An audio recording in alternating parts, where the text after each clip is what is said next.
Hello, the show is up there, not on your lap. Look, I gotta be honest. I only like movies where Deadpool talks to the camera, so I'm watching Deadpool. I think Ryan Reynolds is in love with me. What? Don't be ridiculous. It's true. Last night we were at this restaurant and he tried to kiss me. I'm telling you, he wants to get with me. Who's this guy with the swords and stuff? This seems an awfully expensive way to announce a film. When do you start filming? It's in the can, bro. Look around you. Did you bump your head? Ryan Reynolds has officially become the latest celebrity to be roasted by both The Simpsons and Family Guy. And the timing has everyone talking. The Simpsons, a series famous for its sharp celebrity satire over nearly 40 years, knows exactly how to deliver a memorable jab. In the episode The Longest March, the show points to Ryan as an example of a celebrity known for promoting a liquor brand. The reference is to Aviation Gin, a company in which Ryan doesn't just appear in advertisements, he also owns a financial stake. Rather than simply poking fun at his endorsement deals, the joke paints him as someone more focused on commercial success than authenticity. What makes the moment even more intriguing is the bigger picture. The Simpsons, Deadpool, and Venom all exist under the Disney umbrella. Despite that, Disney allowed one of its most iconic animated series to mock one of its biggest stars and franchises. That's not something major studios typically do without a reason, leading many viewers to wonder if there's a deeper message behind the joke. The speculation becomes even stronger when considering Ryan's long-standing interest in bringing Deadpool and Venom together on screen. For years, he's reportedly championed the idea of a crossover that would help Deadpool expand further into the Marvel Cinematic Universe. With The Simpsons taking aim at him instead, some fans see it as Disney subtly signaling that it isn't fully embracing his creative ambitions. Whether it's simply playful comedy or a quiet statement from the studio, one thing is clear. Ryan Reynolds has become the punchline, and the conversation surrounding his future with Disney is only growing louder. We keep making the movie until they pry it out of our hands, so... No further questions. Happy Hogan? Fetch the Audi. We're leaving. Back in 2011, Family Guy featured Ryan Reynolds in an episode that many viewers now believe feels surprisingly relevant in hindsight. During season 10, Ryan appears as a fictional version of himself after moving into the neighborhood across from the Griffin family. At first, everything seems perfectly ordinary. Ryan settles in as the new neighbor while juggling his movie career, and he quickly becomes friends with Peter Griffin.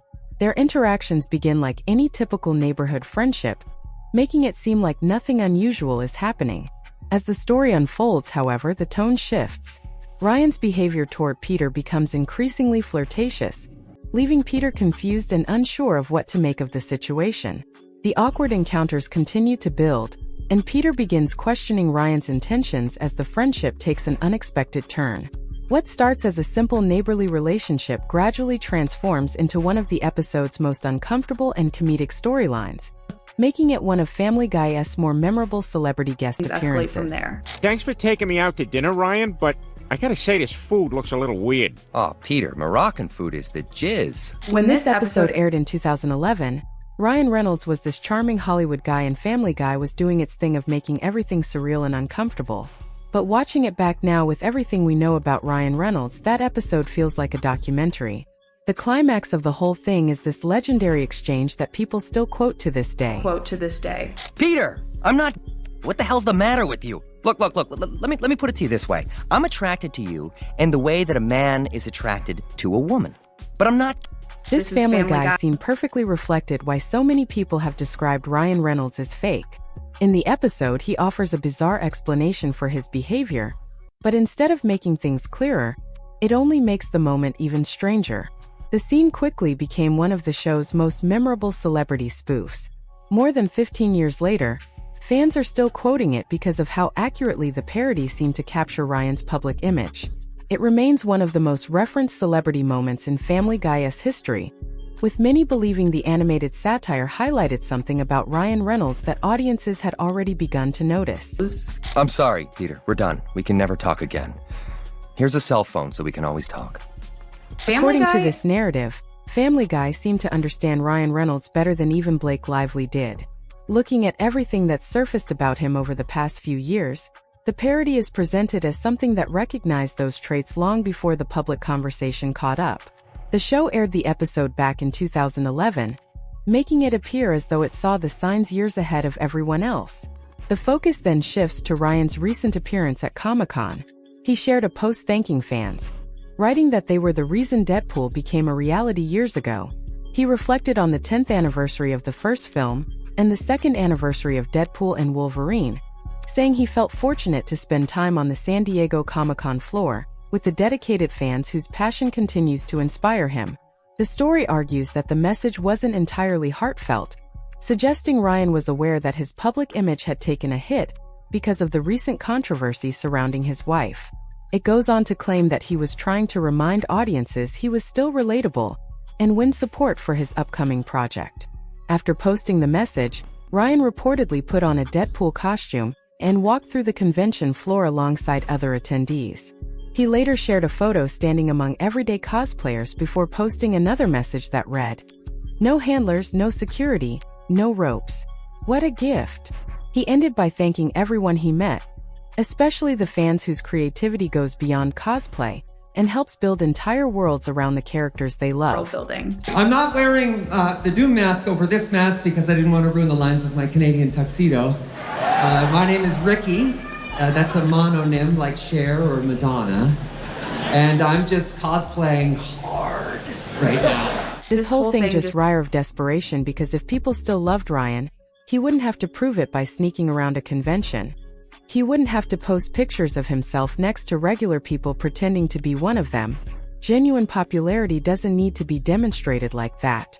I can call this Deadpool as it looks like Ryan is looking for another payday to cover his wife's bills. Tom Holland recently gave an interview that many people interpreted as a shot at Ryan and his approach to promoting movies.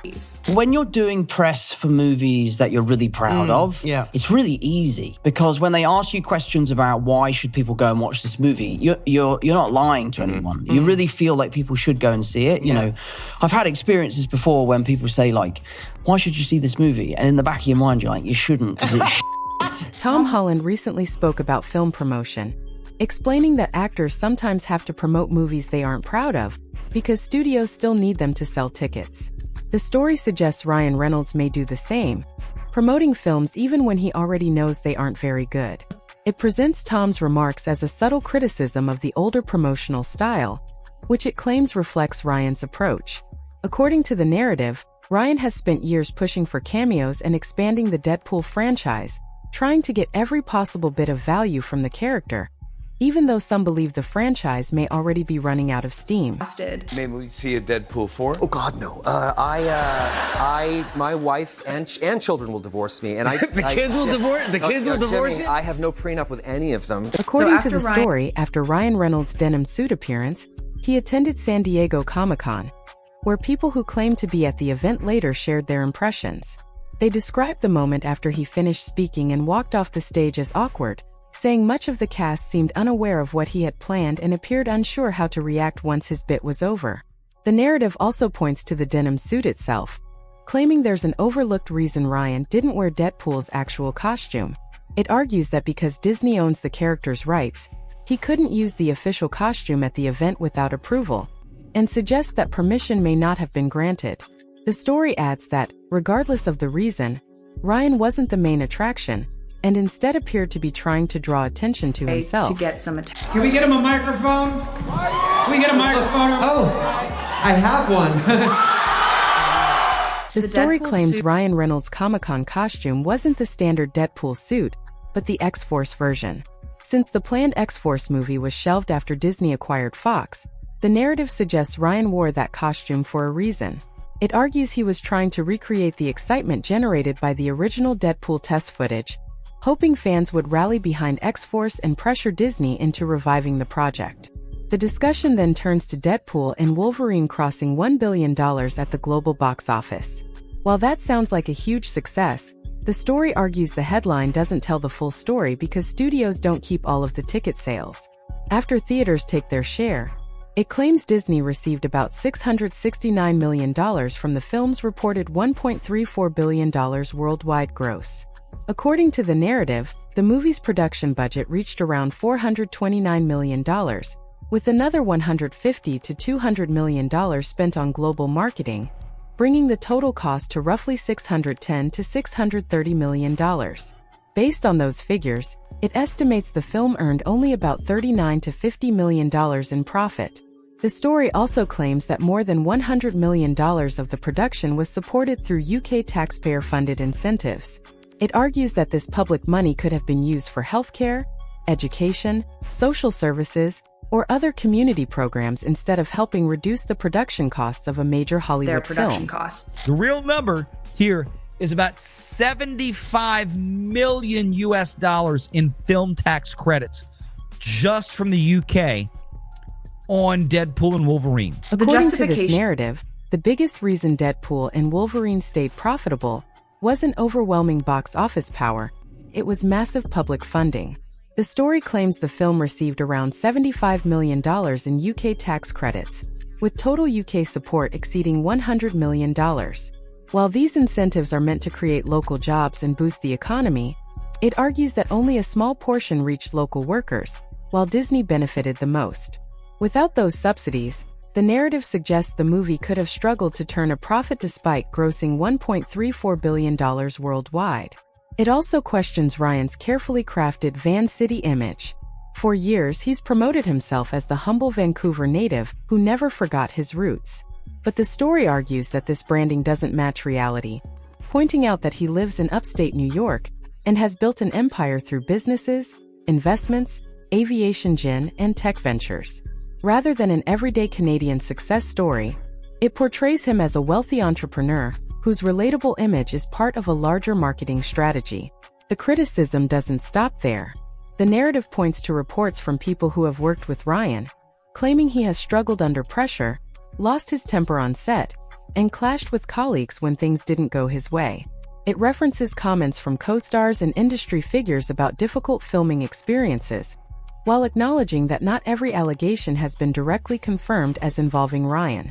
It also mentions reported creative disagreements with Eugene Levy, suggesting Ryan insisted on doing things his own way despite Levy's extensive comedy experience. Taken together, the story paints a picture of a public persona that differs sharply from the behind-the-scenes image it describes. Whether audiences accept that version or not, it raises one question that keeps growing louder. Is Ryan Reynolds' greatest performance happening off the screen?